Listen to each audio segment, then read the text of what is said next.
Do you struggle becoming a faster athlete? Are you constantly being outpaced by faster players? Or are you just finding it hard to train towards a faster speed?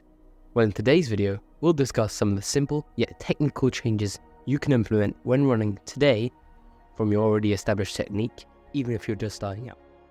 We'll also be discussing how you can be losing speed with bad body positioning, and finally dive into 2 simple changes you can make today to unlock your true max speed.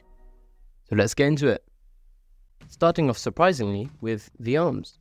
The arms are a part of the body which is often neglected because most people surmise that running is just about the legs, when it really isn't.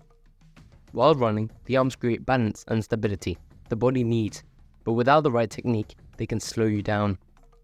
So you may be wondering, what is this technique? This technique is called thumb to the eye, elbow to the sky, used by Olympian Carl Lewis, Kylian Mbappe, and suggested to Cristiano Ronaldo by Neil Smith. It involves bringing your thumb right up to your eye level, and then bringing your elbow as high as you can to the sky, and keeping this movement straight because the legs follow the arms. It's very important to note that you should be swinging your arms towards the direction you're aiming to go, whether you're changing direction or going straight. If you don't do this, this will lead to less speed and more fatigue.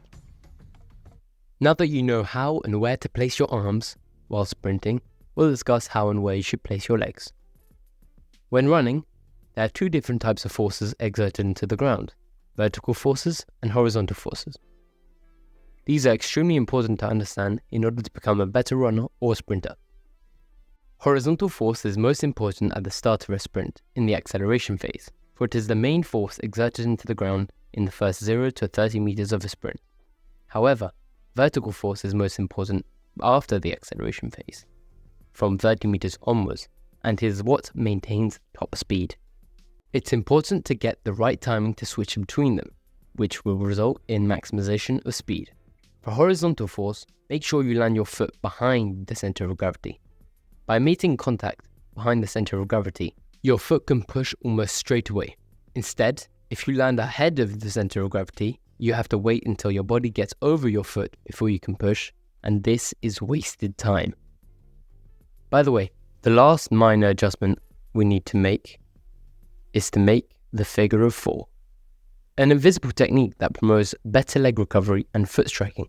It's called the invisible technique because unless you know where to look, you will not see it.